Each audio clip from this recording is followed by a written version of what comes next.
Hey, it's Drew. And I'm guessing that as a podcast listener, you also enjoy audiobooks. Well, in that case, did you know the audio version of Renegade Marketing 12 Steps to Building Unbeatable B2B Brands was recently ranked the number one new B2B audio book by B2B Authority? Kind of cool, right? Anyway, you can find my book on Audible or your favorite audiobook platform.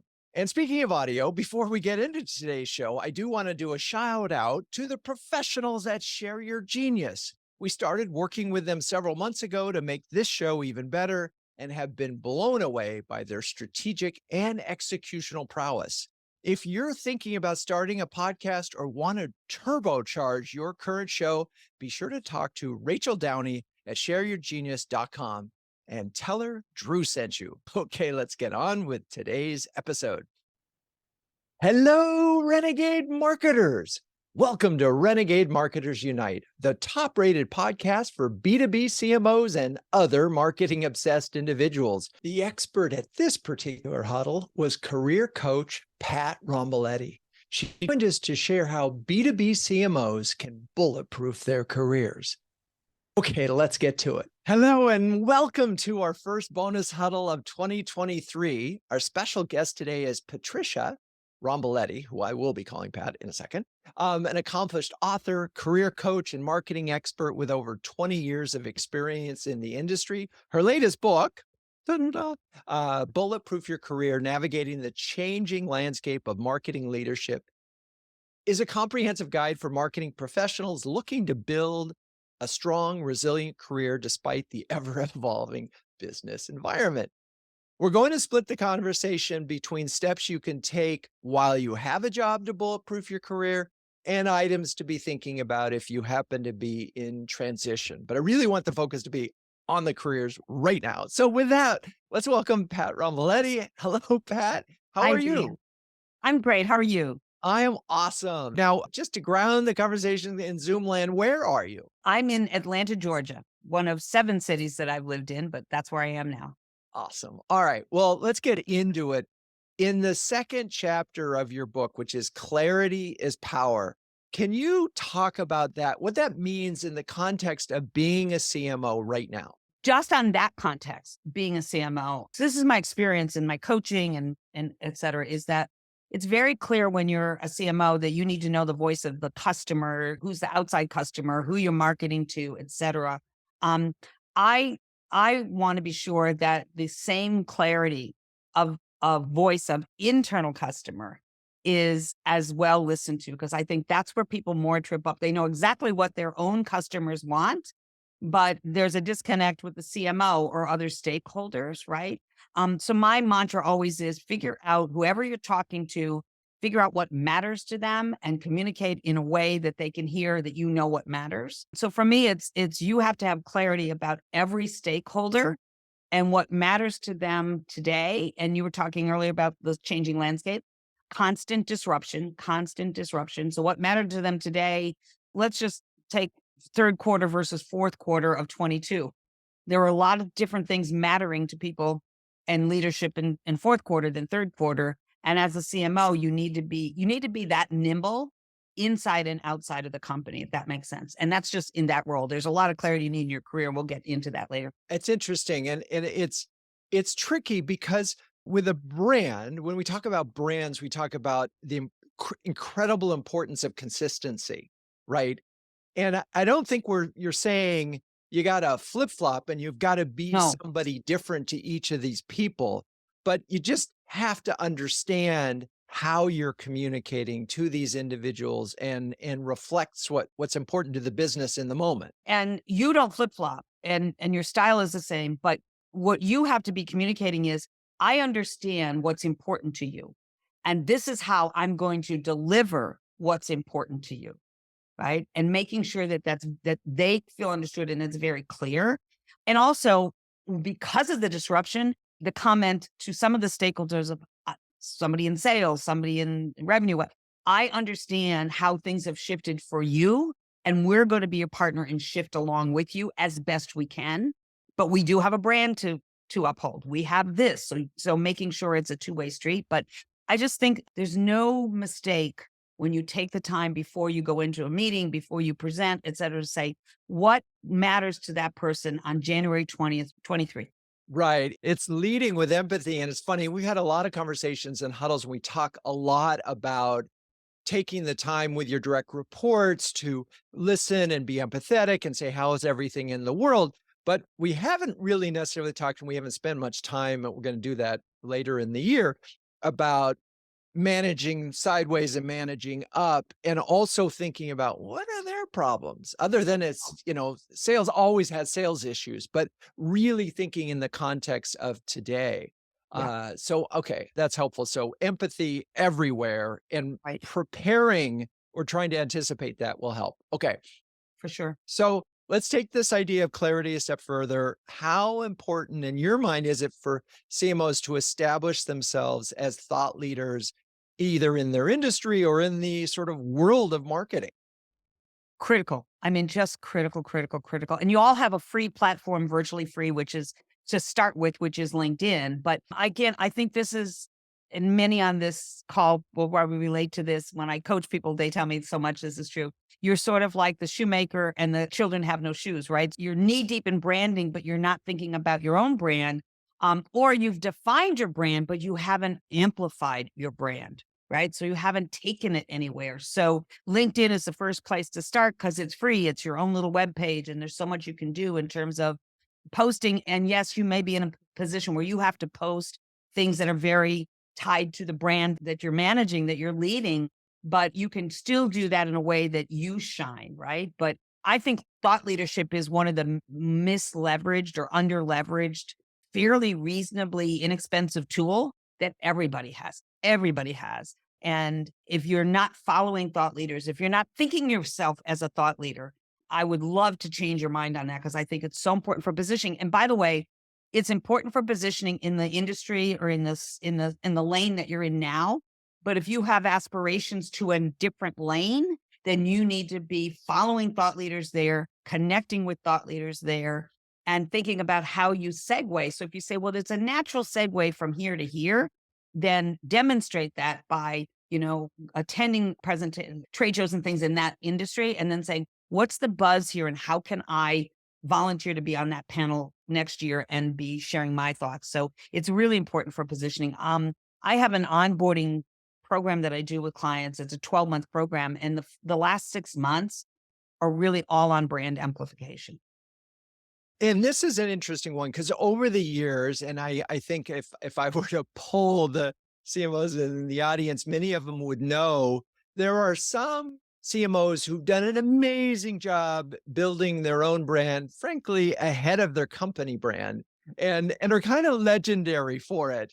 I wonder if we how that balance is done. And you talked a little bit about you saying it's you can promote the company while you're sort of getting a little bit of yourself in there. I wonder if you can be more specific because that's a fine line. Totally. And I would say you actually put a little smudge on yourself when you're the star and it's clear that the company isn't. That's much more negative than positive, right? You're only defeating yourself. So, for example, when I'm working with someone in the automotive data and analytics automotive industry, so she's going to post a lot of things about the automotive industry that coincide with her customers and how her customers use data. Well, but she's in a data company and she's demonstrating very nicely that she's on top of this. This is something you need to be on top of daily, weekly, monthly, right? So she's demonstrating that. And what she gets is from the company is great job posting things that are educating our customer, et cetera. She and I and a couple others, we have sort of a sequence where companies, commercial real estate is great for this. They'll give their people in marketing 1,000 pieces to post all the time. And then it's just like, oh, now you're just the mouthpiece of the company on your own brand. That's bad, right? But what we do is sprinkle in the broader pieces, the non-company PR with industry PR and thought leader PR and inside of that. And it creates a much better balance because you don't want to be the loud piece, the speaker for just yourself or just the company, because you're part of an industry and a movement. And by the way, also articles about leadership because you're a CMO, you're a company that is recruiting. And if the company says, why are we posting leadership articles? We want new recruits to know that we have good leaders here. We know what a good leader looks like. Okay, they'll buy that most of the time. So there's a couple of things that, so clearly you need to understand what your personal brand is, Totally. and you need to have a point of view in the marketplace, and you use that point of view to share content from the company. One members of the audience, can you give a ratio of sort of company versus self? Is there a balance there? Is it a strict 50-50 split? No, I think that depends upon the point of view of your company, right? So some companies pay more attention. Some companies are more like, why are we posting anything that's not all about us? And be prepared to say, well, then we just look like a commercial for them. And it's like that's not going to work. That's not what social media, the people now are more savvy than that. That's not going to work. So you have to educate them. And is it a 50-50? No. Is it, you have a new product release, you have a new acquisition, then you're going to heavily slate it a little bit more to the company. So I wouldn't worry about trying to get it split even. It might be 60-40 one time, 40-60 another, right? It's actually planning out. So with my clients, we have their content planned out, company, industry, leadership, and then their own point of view on topics, et cetera, right? So I think that, so for example, in an organization that is very high on hybrid, like they talk about it, I should be posting things about the benefit of hybrid and how great it is to work in a hybrid. That's going to help because everybody needs help with recruiting and retention. And that's consistent with the brand of the company because now when you're all in office, hybrid or virtual, that's part of your brand as a company now. It's certainly part of your employer brand, right? So that's a good idea. That might not be a topic that you think, what does that got to do with the brand? Everything. I heard a couple things I'm just going to restate. One is you're not a shill for your company. Right. You are a value added thinker in your industry. So when you're sharing stuff, you're sharing stuff that's important to you as an individual, important to the company. One thing I have noticed is that many CMOs, particularly in the huddles, are very effective at being cheerleaders for other departments and other employees that, either have arrived or got an award, and they're really good and do that. And that feels like really safe territory. I think that's good. It's relationship building, right? Because what matters to them, you're giving them, you're marketing to other people inside the company. So yeah, I think that's good. And it's also good to, you maybe didn't get on the dais and maybe somebody in your company didn't get the nice award that's going to go on some mantelpiece or desk, but somebody else did. So sort of showcasing the achievement in the space is another safe place to go, right? But you're right. You don't want to look like a shill for yourself or the company. So, and I'm sort of going back to something that you said earlier, but again, I wanted to put a punctuation point on it. So, if you have aspirations, for example, to change industries, then I appreciate how you're saying that, reaching out and engaging with those folks. But it also could be that you want to be on a board, right? Totally. And So so there's an opportunity there to think about your thought leadership and how the role of the CMO in that capacity. Okay. totally. So just on that point, just for a quick second. So like, I've worked with folks, for example, posting, what does the CEO, what does the board want from the CEO? What does the board want from marketing? Like those are really good articles to post if you have aspirations to a board level position saying, I'm following the buzz out there about what's important to boards today. Right. Yeah. Okay. At the risk of generalizing, I like you, I engage with a lot of CMOs, and they tend to be an optimistic bunch, which can be really hard when their budgets are being cut, which is Mhm. about, I'm going to guess, 75% of the huddler community, but their goals aren't being cut. I mean, it's like you lost 20% of your budget, but keep growing that business 20%, knock yourself out. And you have a topic called master your mindset. And I'm just wondering if you can sort of help that because they're in an even more impossible place right now than they were a year ago. Yeah. Listen, again, I coach people from all disciplines, right? So CIOs and finance, you name it. And every one of them, especially third quarter, when everybody was trying to stack their bonus up and make sure that the numbers worked out so they'd get it, lots and lots of cuts. I have a person in pharmaceutical and having to send half of their work overseas now because of the cuts. So it's very common.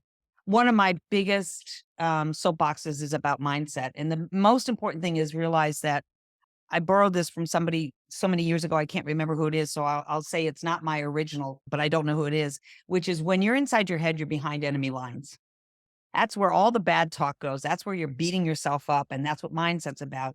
And when I talk about mindset in my, my Zoom calls and all the workshops that I do, it's about you have to master your mindset every single day. It's not like, oh, everything's good, so I don't worry about my mindset. In my coaching program, people have to rate their mindset on a scale of 1 to 10, and then they have to decide where am I. They're coached to try to stay between a 7 and an 8 minimum, right? Which means, well, if I'm not a 7 or 8, then I need to listen to a podcast that boosts me up. You have to feed yourself as if you're trying to indoctrinate yourself, because you are, right? So you're not going to, and then the biggest thing about what you just described, which is cutting the budget, is if you think of a solid circle, red circle, my favorite color, red circle, with a little sliver, like maybe like a 1% sliver, the red circle represents things out of your control. The 1% sliver, what's in your control. And most mindset issues come from trying to change what's out of your control. So, yep, like with my client who I have to outsource. Yep, I said, now what you have to worry about is managing the people who are left behind who are afraid that they're next. So there's all kinds of other things that you have to go through. But it really is saying I'm responsible for brainwashing myself every single day. Brene Brown is one of my most favorite people to tell people, to listen to. And male and female clients alike seem to just love her. She's just emblazons and emboldens you. But I think the biggest mistake about mindset is thinking it's a one and done. It's not like you check your oil every 5,000 miles. It's every day. Yeah, I feel like we need to do the power pose now. Totally. Totally. What this reminds me of is, because I've occasionally will fall into I really need to get pumped up. And one of the things they talk about in those is how you start your day. Like a lot of folks get up in the morning, and I know I'm in this habit right now, and it's really a rut. First thing you do is check your email. That's a negative moment because all you said is, oh my God, look at all the emails I got overnight. Whereas certain folks that really manage their mindset they're listening to something inspirational. It's the Totally. first thing, right? Yep. And it's so how you use that first half an hour can even be a way of mastering the mindset. Yeah. Okay, go ahead. Just a half hour, 15 minutes, just have a sacred moment for whatever you want to do. I watch every single day since I discovered it, whenever it came out, which was years ago, a 6 minute and 12-second video. And it's gorgeous. It's called a gratitude video, but there's one line in it that gets me started every single day. And it says, live today, all this other lead up to it. But so live today as if it's your first day and if it's your last day. And I'm going to tell you that when somebody, steps on your toes or beats you up or whatever, you go, if this is my last day, I don't really give a damn what you just, right? And if it's my first day, I got my whole life ahead of me. Get out of my way. So that is simple.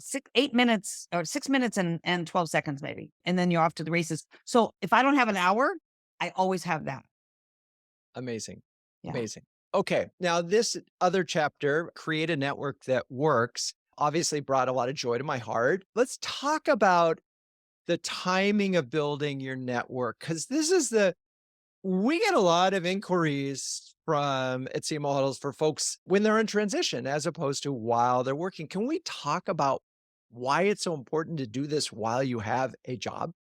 We didn't talk about it until about midnight 3 weeks from now. I have enough content for that. But to give you the Cliff Notes version, it is essential. So listen, when you are in a role and you say, so anybody in my onboarding program in their role, we make sure that they're safe and sound and assimilated. But guess what we're doing? We've got a target list of where do I want to go next? And when you're already employed and you reach out to people in that company or people who know people in the company, they will accept your invitation. It's like, oh, they're not going to send me their resume now or hit me up for a job. And you reach out and say, we have a lot in common. I use affinity points, like reach out to somebody in a target company that went to your college, that's in your industry, right? So all of that. But you have the entree is much easier when you're not in transition. When you're in transition, a lot of people are afraid they're not afraid to help you. And I want to make this distinction. People think they don't want to help me. No, they're afraid they can't help you. And when somebody's afraid they can't help you, do you ever have somebody come up and they're begging for money and you don't have even a nickel in your pocket and you don't even want to look at them, you want to walk away? That's the same sensation. They don't know if they can make an introduction. They don't know how to help you, so they would rather avoid you, right? So it's a matter of you curate your network continuously and you cultivate the network continuously, and especially curating if you're in a job. So the most painful for me is when somebody comes, they're in transition and they say, I've always wanted to change industries and this is the year. And I have to tell them that when you are in transition, you have so much less power. You're 10x less powerful, 20x less powerful the day after than the day before.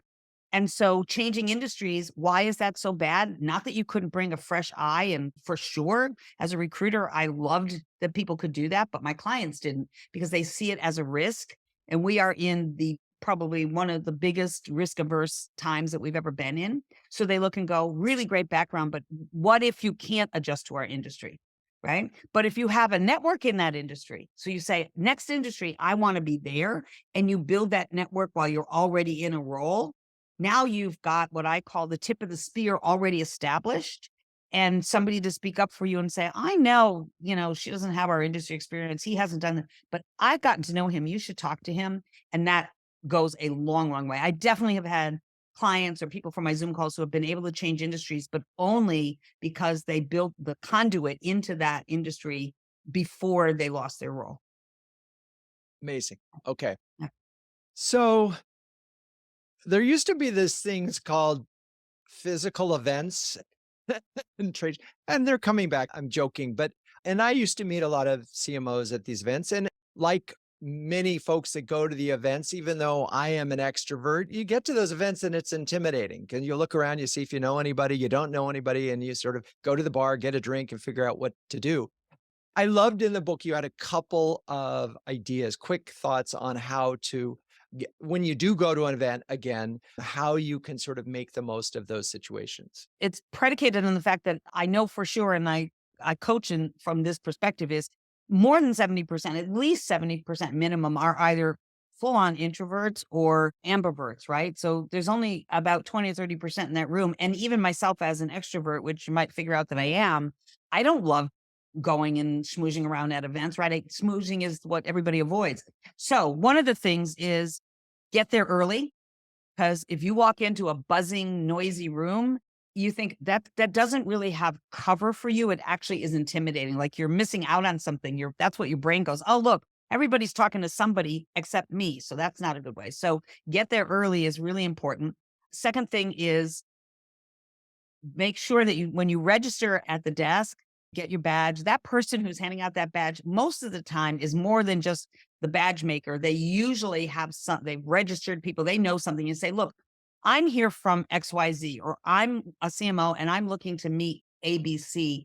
Is there somebody who's already checked in that I should be on the lookout for? Can you direct me to that person? Now, guess what? You walk up to them and you say, John, I was talking to Susan at the registration desk, and I told her a little bit about my background, and she thought that it would be great if you and I meet.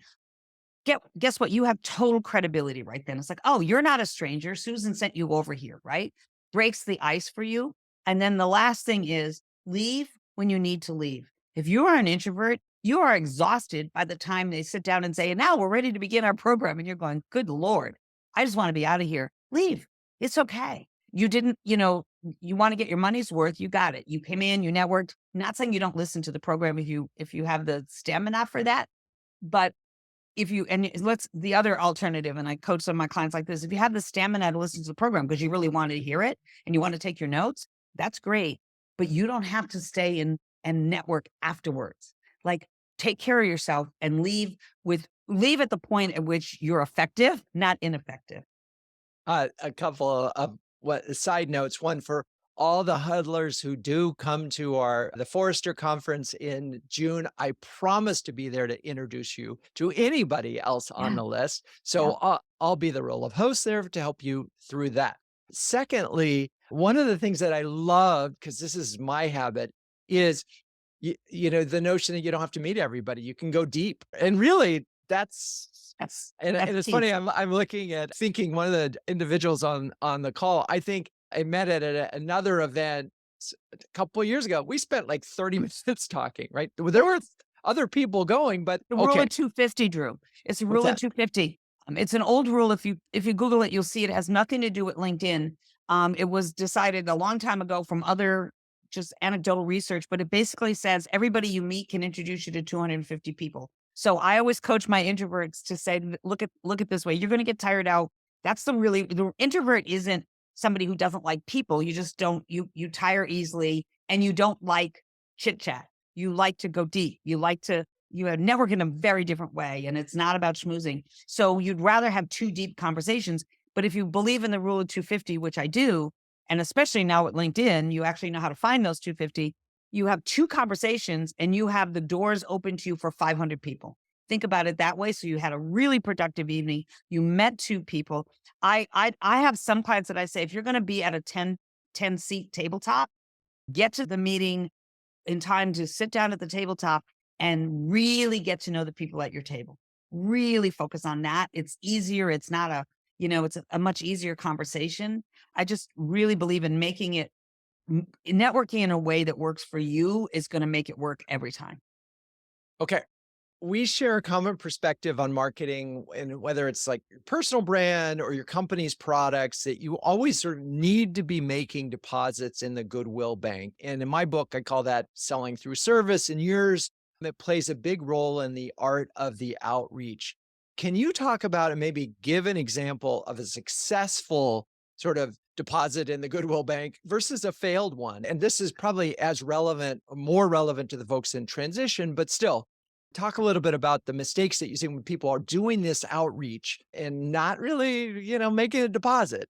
Right, right. And just so everyone understands, the deposit is you pay it forward, then it pays you back, right? That's the Adam Grant theory. And I believe it. It has certainly worked for me. I'll give you an example. I had had somebody call me and he said, I don't understand. I reached out to the CEO and I, sent them an invitation to connect. I heard nothing from them. And I sent this message. And then my colleague, somebody else that he knew had reached out to the same CEO, answered right away. What did I do wrong? And I said, tell me about your message and tell me, do you know what her message was? And he said, yes. His message was, basically, I'll paraphrase it. Hi, I'm Mike. I need a job. That's why I'm reaching out to you in a nice way. But that was the essence of it. Her message was, I've been following your company.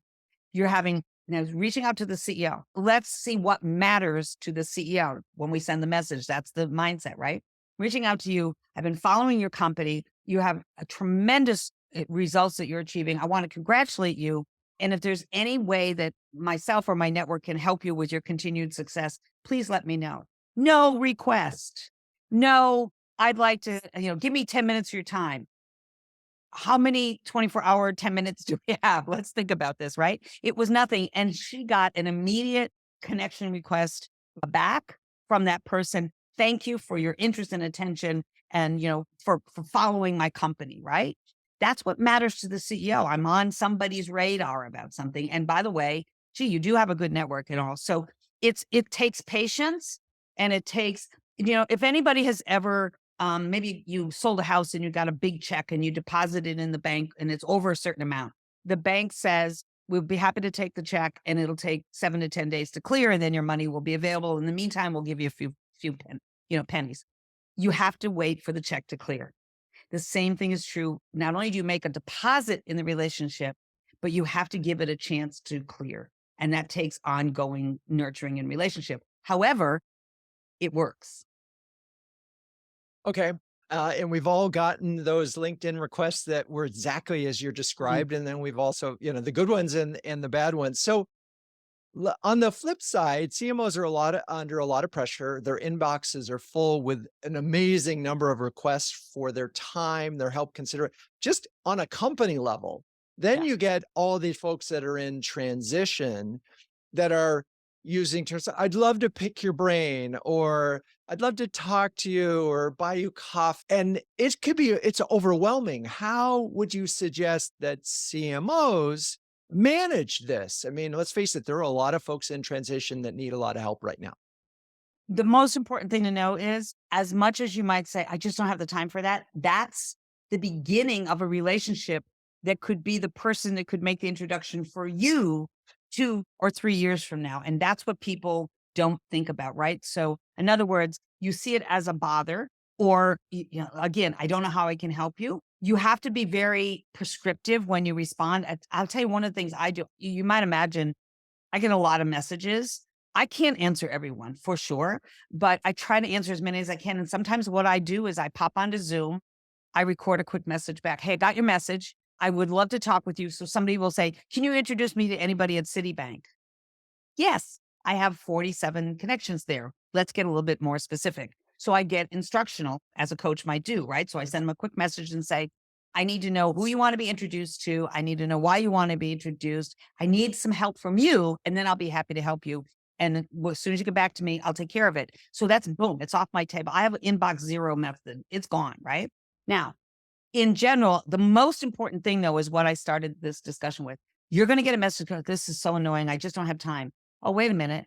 This person 2 years from now, a year from now, 6 months from now could be someplace, believe me, that I need the introduction into. And now you've made that deposit. So it can be a hard decision to make, but when you're making that decision, you're choosing your career over something else in your inbox. And I'm not saying if you have a deadline to deliver a presentation and the board wants numbers, you have to use good discretion, but don't think of it as an annoyance. Think of it as an investment in your future.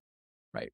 So I'm going to add a couple of things onto that. So if it's an email, I have about 25 different standard signatures, and the signatures actually include responses that are Mhm. pre-written. And by the way, I can take that same signature and put it into a Google Doc. So if someone does request the time, you can say, I'd love to talk to you. And you already have it written. Can you be more specific on how I can help you? Yep. Or have a request specifically? And Mhm. then that puts the onus back on them to take an action to Right. try to do something. If you have these standardized responses, it saves so much time. And signatures are godsend, and I don't think folks employ those enough, or just a long Google Doc. Okay. Just one thing on that. If anybody hasn't used or heard of Text Expander, you can put anything you can put a 3-page document into Text Expander, and you stroke 3 keys or 2 keys or however many you decide how many you set it up, but it's somewhere between 1 and 3 keys, and it will spit out anything and everything. So anything that I type more than twice becomes a text expander. And I now have hundreds of them in there. And you can use it inside of LinkedIn, any place where you write a message. They have it for Microsoft and Word. That's the same thing. Microsoft and Mac, I'm sorry. Okay. And it's a godsend. I mean, you can put Cool. addresses, everything. So Can't wait to try it. yeah. Love that. So I've noticed, and it's funny, a lot of CMOs who've been in their roles a long time don't tend to update their LinkedIn profiles. And so I'm just wondering, is this something that they should be doing? And if they do, what kinds of things should they be including? Yeah, great. So I've been teaching LinkedIn since 2005, and I started teaching it to lawyers and accountants. So that was a tough road to hoe, let me tell you, out in LA. But let me explain to you, as a recruiter, I did recruiting for 2 decades. As a recruiter, I was harshest in judging marketing people's LinkedIn profiles versus if a CFO didn't have a great, profile, no big deal, right? If a marketing person didn't have a presence on Twitter, not so much these days. I don't care about that. I don't recruit now, but I wouldn't care about that so much these days. But didn't have a presence on Twitter and didn't have an updated LinkedIn profile. I I would be judgmental about that in many ways. The things that you want to know is do not have stale recommendations. I look at profiles and people haven't had recommendations since 2014, 2016, 2003, right? Like have recently received, at least now we're in 23, some recommendation from 22, and not just recommendations received but given. I remember somebody referred me to somebody when I was a recruiter, and they said, she's really talented, but I will tell you, she seems a little narcissistic, but you have a talk with her and I don't know what kind of a leader she would be. I look at her profile. She's got 40 received. She hasn't given one recommendation. And then her thing says, that she's a great leader and builder of her team. It's like, Give them a recommendation. Why don't you? Right. So recommendations are important. Your about section, I have a particular way of viewing that. It does not and should not, and you will be penalized by Amazon if it is full of keywords. You put your keywords down under your experience section, but your about section should be your story. We are in the era of storytelling. You tell stories about your brand, you tell stories about your product, you tell stories about your company. You should be telling stories about yourself. And so all of my clients' about sections are taken from assignment that they do, and we create a story about how can we prove that this background and this story makes you so good at who and what you do today, who you are and what you do today. So that's really important. And just keeping it fresh. I mean, posting at least once a week yourself for your own, especially if you're in transition, that the algorithms don't care about you. All the keywords in the world don't give you greater visibility on LinkedIn. Period. End of story. They don't run their algorithms like Google. What gives you visibility on LinkedIn are two things: activity and connectivity. And why is that? You follow the money. The more activity you have, the more connections you have with other people who are connectors, the more they can go to their advertisers and say, we have a very active community. 40% of our people sign on every day. 60% do this. And therefore, we're going to charge you this outrageous price to advertise on our platform. And everybody who's posting and getting engagement on the platform and connecting regularly is helping drive that algorithm and drive those statistics that they present to their advertisers. So I think people focus so much on keywords and not on, it's the age of social media, the age of digital is you got to have engagement and activity in order for that thing to pay off, right? Those are the most important thing. And then other than that, it's another subset of a whole science, but belonging to the right groups from your industry, groups from your area of specialty, leadership groups, alumni groups, et cetera, and having that connectivity and actually engaging in them. Not every day. My clients, I say, pick 3 a week that you might go visit. You might not even have activity in, but just look at 3 of them a week. And if you have, 12 in 4 weeks, you've been through all of your groups, you're done. So make it very systemized. We have to dwell on LinkedIn a little bit more. You covered a lot of things. You talked about having your about story be a story, literally, that sort of tells the story of your career. And we talked about recommendations, both giving and getting them and having those updated. A little bit of keyword stuff, but being careful not to sort of get the Microsoft police or some of those others annoyed at you. I'm just wondering if there's anything in posting with regularity and groups, is there anything else that you see are common mistakes in LinkedIn profiles? And this could be for, current CMOs or ones that are transition.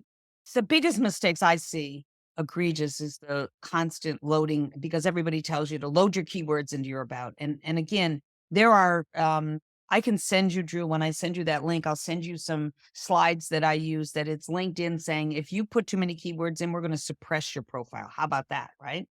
That is one of the biggest, and neglecting there really isn't, when I think it through, it's, if you're posting things, making sure that it's the rule of thumb is, if you could take it off of LinkedIn and easily apply it to Facebook, don't post it. Right. That's a big rule of thumb. So when I see people like, look at this, it's like, no, no, no, no, no. You signed into the wrong platform. Go over there. Right. So realizing that it is a business platform, right? The other missed opportunity is that what I teach is when you post and people engage, so they say, I like it, or I comment. So most people go on and they see that somebody commented and they'll thank them or they'll make a comment back. So there's some engagement there. But most people don't even do that. They post and go. But the real missed opportunity is, even if I just liked it, want you to go back to your likes. You posted, give it about a week, maybe 10 days, go back to your likes, see who liked it. Gold mines there. So some are going to be your friends who are helping you. And then you're going to say, oh, here's this first level connection that I've lost touch with. People always say, how do I reconnect with people? Wait till they reach out is part of it, right? So now you can reconnect with them. What I do when I go and look at mine is I scroll immediately down to the end, which is where my second and third level likers are going to be. So now somebody is a second level connection or a third level connection, and they liked that. I will use that as the opportunity with discretion. Like, oh, that's somebody that would be good to get in dialogue with. That's somebody to connect with. And I'll reach out to them and say, thank you for liking my post. I'm glad you enjoyed my content. I'd love to connect with you because I post content like that all the time. And once we're connected, you'll have more visibility to it. And that's how have built partly how I started building my network up and up and up by re-engaging with those likes. All of you in marketing will certainly appreciate this. When I was in retained search, I specialized at what most of my career, I specialized in family owned, closely held businesses. So I posted an article about a family owned business issue, and this person responded, and he was a consultant for family owned businesses. I thought, how great. So I reached out, gave him that thank you for liking that. And I said, do you want to jump on a 10-minute call? I'd like to find out more about your practice. We jumped on a 10-minute call. An hour and a half later, he had asked me to please write articles for 3 newsletters that he had going out. This is a long time ago. So when I tell you this number, gosh, this could have been in 2009. I don't know. It's a long time ago. He had 100,000 subscribers on his newsletters. And he asked me to write 3 articles for the 3 different newsletters. And in advance, before I appeared as the writer, he sent out a pre-notice to his list of 100,000 saying, she's going to be on this, pay attention. And it's all family businesses. It was like, all I did was say, hey, thanks for liking my post. Let's have a 10-minute call. And that was the exposure I got. Wow. You never know who is on the other end of these things. Right. But there was one little subtle thing, and I love the language that you used when you do the LinkedIn request, because there was a give there. There was a Totally. deposit. We could help each Always. other. And next time you have a thing and I comment, because we're connected, it'll be more valuable for you. That Always. was a key little insight. And I can't tell you how many connection requests I get where there's no notice at all. We're the ones I get that are saying, I noticed you. I'd Yeah. like to connect. It's like, Yeah, wow. or the LinkedIn said, "We should be connected." Really? Oh, That's the best you can do? Okay. yeah. Now, here's a question from the audience. Going back to your topic, finding a set of topics to share on LinkedIn and Twitter that support a consistent personal brand. What's the right ratio of sharing other people's posts or creating your own original posts? Yeah. So and let me explain. One of the things that's most important to understand is consistency. Posting once a week consistently is better than posting 2 or 3 times a week randomly, right?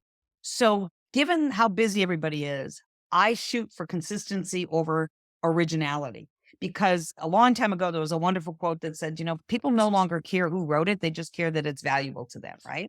So so I don't worry about whether I'm not writing original posts. I'm creating 10, 12 hours of content every week for my Zoom calls. I'm not doing that. But I will tell you, but if you have a real talent for writing, or once a quarter, you want to put out something original, that's great. Don't aim for original at the cost of consistent once a week, right? So, but if you could mix it in and you want to be known for a topic and you're a good writer and when I say a good writer, that it comes easily to you so you don't agonize over it, that's great. The what is the right ratio sharing other people's posts? When I don't share, I'll comment on others and I'll share it I have a private LinkedIn group, and sometimes I'll share posts in there. I probably do that. Gosh, you can tell I don't have a system or point of view about that being of great value. And it's very interesting because my brand is Bulletproof Your Career. I don't comment or share my own clients' posts because I don't want their CEO going, who's this Bulletproof Your Career lady that's giving you all this advice about how to get the hell out of here? So I don't do that, which is probably why I stumble, because most of my things that are up are my own clients. I do have some people that I ask to share my clients' things that won't cause expose that I'm behind them coaching, right? It's really understanding, having consistency in the point of view, consistency in the brand messaging that you're sending, and just once a week, and not worrying quite as much about the ratio of the mix and more about the consistency, because that's what's king. Love that. Agree with that. Your recommendations for jobs hunters, it just made me think of all the ABM conversations that we have, that B2B marketers are deploying. You call it a career blueprint. Can you talk about how the folks in between opportunities can put this career blueprint to use? So there's a couple things about when I think of a blueprint, I think most people, especially when you start your career out, you think of your blueprint is, I'm going to graduate, I'm going to go from here to here, here to here, here to here. That worked until Jack Welch and, the man who broke capitalism, if you haven't read that book, please do, sort of changed the rules. And now when I think of a career blueprint, it's has to be a combination because we all know, and if you've heard my TED Talk, there's a story I tell in there, and that gentleman who created something in the innovation group that brought $1 billion worth of revenue to the company, and then they said, "We're shutting down your department." So what we now know is that the blueprint that says, "Oh, the blueprint used to be, I'll just do a really great job and I'll be good." The idea is now you want to have a blueprint for bulletproofing your career, which says, "I'm going to do the best job I can do. I'm going to do a great job where I am, and I'm going to recognize that that doesn't guarantee anything." And so my blueprint is always having a plan A, plan B, and always knowing where would I go next? What connections do I have there? Making sure that in your blueprint, you're tracking where's the industry going? What are the changes going on? Who are the up and comers? Who's the competition that is, eating my lunch? Oh, wait a minute. Maybe I ought to have dinner with the CEO. It's really, really, really paying attention both inside and outside the company. And it's difficult. I'm not saying it isn't, but you have to have an A-B mentality in your blueprint for sure. My methodology is you start with clarity, you move to eliminate. So you eliminate anything around you that distracts you and from doing great in your job and taking care of your career. Then you prioritize yourself and then you accelerate your activities. So the blueprint is a little bit different and it needs that A-B path. Interesting. And as you're talking, I'm just thinking about, there are over 100 B2B CMOs in CMO huddles. And I'm wondering, how can we help our community bulletproof their careers collectively? Just for example, we do help with the personal brand with our Tuesday tips and with the shows, and there's other things, but I'm wondering if we need to sort of accelerate some areas to help the whole community bulletproof themselves. I would say a couple of ways. First of all, I do a free Zoom call every Thursday. I've been doing it for 4 years. That's what you take. That's consistency, right? I started August 2nd, 2018. I'm still doing them. We have 400 or 500 people on that call, right? And one of the big of that, we've had 2,995 people from that community land since we started. And all but 11 of them landed through networking. So the most important thing is to really cultivate and curate within the community and not feel them as competition, et cetera. Make those introductions. But the other piece that we've been talking about a little bit here is the changing of industries and understanding what's going on and making sure that there's some sort of a conduit to be sharing. So if you're interested in getting into the pharmaceutical industry, but you're in a technology industry or vice versa, that you're really understanding that you each have such valuable information to share. So there's so much about knowing where's the puck going and helping each other with those pieces of information. It's just so critical in this day. And introductions are so important. I So it really rotates around a more strategic and systemized networking process. I really appreciate that because I'm thinking about we have a contingent of, say, ed tech people who might want to get in health tech. We have a contingent of health tech, and their employers probably don't see the connection at all. But if we were to bring those two together and let them talk about if they had aspirations to go from one to the other. Right, Okay. right. Do you recommend you have open to work on your LinkedIn profile when you are in fact open to work? This is I've full disclaimer, personal opinion, but I'm going to give you the reason behind it. As a recruiter, when I was recruiting, there wasn't that collar that they have now, but there was always some way that you could say, "I'm looking," right? When I would present a candidate, especially at the executive level, but that's all I did was retain search. But when I would present a candidate to a client, if they saw too much like, "Hey, look at me, I'm looking for a job, I'm looking for a job," their immediate response to me was, "They don't want this job, they want any job." It took it down a peg, and then I had to say, "No, no, no, no, no," they just I had to go on and on and on. So I got to the point, I learned quick that I would say, "Take all that down because they're gonna push back on me, just let me know." And here's what I want you to understand. It doesn't buy you anything. I will tell you what it does because you're all marketers. What do you think it does for LinkedIn? It tags you. So you put that on, it creates a tag. They go to their advertisers and say, "We can present to you everybody who has self-selected and said, 'I'm looking.'" And now you can sell them resumes and you can sell them coaching. You can sell them all this stuff. That's why they do it. They're not doing it for you, follow the money. So it's not for you, it's for them. And it's kind of not that attractive, but the most important principle is to understand recruiters actually don't care if you're looking. Their job is to find the right person for the company and for the requirements. So their job is to call up and say, whether you're looking or not, you need to listen to me. I've got a great opportunity for you. Now, at the lower levels, if I'm a phone jockey in a staffing company trying to find programmers or engineers for this or that, it helps me if I know that they're looking. But at the executive level, it doesn't help at all. I'm taking that as a full no. And it built and by the way, and it builds on an idea that I was talking to a good friend who is in fact in transition, and I'm wondering if you have thoughts on it. One of the reasons it's so much easier to get a job when you have a job is that you're not available because you got a job. So how does someone who doesn't have a job create the notion of scarcity? At one point in my career, I actually lost 4 jobs in a 2-year period. It was a really bad period in the marketing business, and one of the things I discovered was that every interview was a near job, every offer would beget another offer. So I could create Oh, scarcity by saying, "Well, I'm very close over here, but you're my preferred choice." These days, it's very hard. You can't fake that anymore. Yeah, you no, can't pretend. How do you create scarcity? it isn't the scarcity that's giving the employed person the advantage. So I wouldn't go with that. What's giving the employed person the advantage? So let's start there. What's giving them the advantage is that they perceive anytime somebody is unemployed, the fear goes in to say, well, I can understand. I mean, I had somebody who the company shut down and the CEO said, I don't know. I think they must have done something wrong. I go, you want me to go take a picture of the padlock? The company doesn't even exist anymore, right?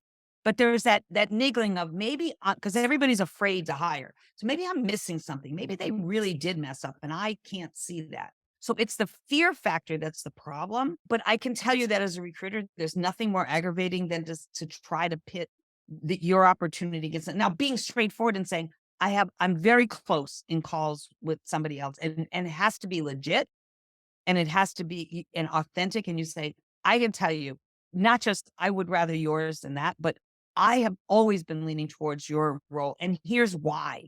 And give them specific reasons. You have this going on. Your next product launch is right in my alley. I have a playbook for your company. You have this, you have that. So tell them what the contrast is, but give them that advice. But I want you to understand that saying, "Oh, I'm so busy and everybody wants me, and you should try to buy me faster." It doesn't really play well in the executive level. Right. I do think if it's been a while between opportunities, it may be time to hang up put the shingle up and have a lot of sort of shared CMO part-time jobs so that again, you're not just sitting out there and vulnerable as, oh, well, I don't know, we don't have to hurry on this individual, right? But don't do it. So here's the thing. When I coach folks who have done some consulting, don't do it from the perspective of I've hung out a shingle and I've become Pat Romboletti Incorporated. Because then let me tell you again, this is an insider recruiter. My clients would say, oh, they don't really want a job. They just don't have any active clients. Their cash flow is low and their track of clientele is low. But once they get, if somebody comes to them for another gig, they'll go back, right? So they were skeptical. Again, they're looking for a reason not to hire you, not a reason to hire you. However, what we do is just put up, not a name, just like a CMO consulting for retail or something like that. And then in the description, we say sought out based on expertise in XYZ area to consult on this. So now it's like, I wasn't looking, but I'm so well known. They came to me and asked me to help them. And that's what I'm doing. And that's the real nuance, but it makes a huge difference. Oh, no, I can totally see that, and, I get it. Okay, that's awesome. Alright, so there's so many wonderful little tips in your book, and one of them that really struck me because I noticed in one CMO is looking at their CV and the dates and that didn't quite perfectly match the LinkedIn profile, and I went, "Ugh." A lot of folks are trying to get depressed by their digital submissions, which you just say, "That's a black hole, Yeah. avoid those." Yeah. So Don't play that game. don't play that game. You also have thoughts on building connections with recruiters, which were great. So I'm wondering if, again, for the CMOs who are looking for a new role, and whether they're employed now or they're in between opportunities, two do's and a don't for them to on a big picture level. When you're employed, by the way, and you're connecting to outside recruiters, and Drew, I'll be happy to share my 2 documents on that with you as well. And I have a specific way to outreach to recruiters and a strategy. And again, based on, let me tell you how that strategy works. So obviously recruiters are important. That's one, but the strategy works because you connect with recruiters that gives you huge visibility across the network. And my document explains that. But especially if you're employed, you just get a higher rate of acceptance with recruiters. That's number one. But you still want you to connect with recruiters as a first step for anybody, even in transition, and using my strategy. And it explains exactly why. So that's really important. The second thing is have a target list of companies. Know where you want to go to. Have a list that says, you're not just waiting for somebody to come. I always say, if you don't have a target list, you don't have a search. What you have is, I'll wait and see. It's like the difference, between somebody knocking on doors selling something and somebody putting it in a retail. So I need you to have a target list. And you don't have to know a lot about the company other than it's the right size, it's the right industry, it's got the right product. So just generically, once you start to learn more about the company, you can decide whether it's going to be a good fit, but don't worry about that yet. It's sort of like if you're dating, just what's the right age, where do they live? What's that situation, right? So have that. And then really do what everybody puts off until the last thing that they do, which is start reconnecting, start connecting. You've got to start making deposits in your network either way right away. It has to happen. And when you've landed, you have to maintain those connections, not daily, not like you are when you're in transition. You can't let that bank account drift below and have an overdraft. That's all there is to it. Right. Again, we're going back to ABM. You have a 25 companies that you want to work for next, just in case. You could use the Navigator, make that list as a prospect list, if you will. LinkedIn will automatically give you updates when they've posted something about it, and you can just engage with there. So again, if you're looking, that solves two things for you. How do I engage and so add to that, or tell me where Yeah. I went wrong on that. No, it's perfect. But I just want to give an example because one of the biggest things when you have that target list, the way I teach my folks is you don't create a list of targets first, actually. So you're gonna have a target list, but the way we compile it, and I have a case study because my client is flying back from Poland today and he starts his new job on Monday using this. The first thing we do is find an affinity point. An affinity point can be a company that you worked for prior. So in his case, he had worked 18 years at a company and they had a lot of alum. So we looked at that company first. And the second point is college. So in other words, here's how am I going to have a target of companies? This is exactly how we compiled his. He worked at this company. He lived in Dallas and he wanted to kind of stay there. And we did a search on people in Dallas in his industry, in the computer software industry, who used to work at his prior company. And we compiled a list of CEOs, and we also looked for just CEOs. We compiled a list of CEOs in that criterion. I think there were 27 or maybe even 50. I can't remember. He starts on Monday with a complete stranger who he reached out to, who was a CEO who worked at a company that he worked at. And he sent a connection request and a message and said, I see that we share alumni from this company. And based on your organization, I just thought it would be good for us to meet.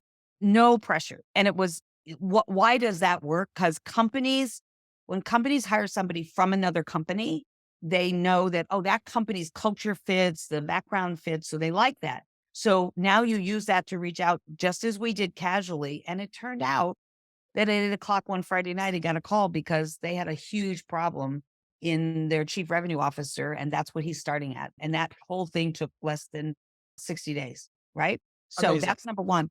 And if you do your college, so when you're going to reach out, you graduated from where mostly in, let's say, Stanford, University of Michigan, maybe the Bulldogs, since we've got this great Bulldog team down here. So you graduate from Georgia, you're in my industry and you're in marketing. We have 3 things in common, right? So now you're reaching out with 3 affinity points and you think that doesn't matter. It does. You think about yourself. I reach out to you, Elms College. What's that? Atlanta, don't anybody there. No big deal. But now I say, hey, we're all Bulldogs, graduate. And maybe you say, I see we have some common connections, but the other affinity points, I had a client here and I was doing some research on something else, and I sent her a note and I said, "Bullseye, I found somebody for you, 5 affinity points based on your background. Reach out to that person. Here's his link." She reached out to him. She called back the next day. She said, "We have a conversation at the end of this week." Like, it was like there was just so much in Yeah. common. "Oh, look, and you wear black shoes. Wow, let's have a call," right? Well, I could keep going, but we've gone way over time. I so appreciate the Oh, time. well, Where can people find you? in Atlanta, but more Yes. directly, I have a website, bulletproofyourcareer.com. Of course, I'm on LinkedIn. And if you do want to attend every single Thursday night for free, I do a workshop and then I open it to Q&A. And last night we had 578 people on the call. And we have been doing that every single week, as I said, from August of 2018. And we have 570 something almost every week. Amazing. And then that community is so people are trading information and sharing. It is so robust. And we have a private LinkedIn group. So I would please reach out to me. Just mention that we were in the huddle and I'll make sure that I get you connected right away. And then I'll invite you into that. But I'd love to have you in that. It's just a wonderful community. And there's all levels and all industries in there. And then my website and LinkedIn. Awesome. Amazing. Yeah. And I highly encourage you all to read Pat's book. All right. Pat Romboletti, thank you so Thank much for you. being with us. Thank Amazing insights. I hope everybody got value from it. And to hear more conversations like this one and submit your own questions while we're live, join us on the next CMO Huddle Studio. We stream to my LinkedIn profile, that's Drew Neiser, every other week. Renegade Marketers Unite is written and directed by Drew Neiser. Hey, that's me. The show is produced by Melissa Caffrey, Laura Parkin, and our B2B podcast partner, Share Your Genius. The music is by the amazing Burns Twins, and the intro voiceover is Linda Cornelius. To find the transcripts of all episodes, suggest future guests, or learn more about B2B branding, CMO huddles, or my CMO coaching service, check out renegade.com. I'm your host, Drew Neiser, and until next time, keep those renegade thinking caps on and strong.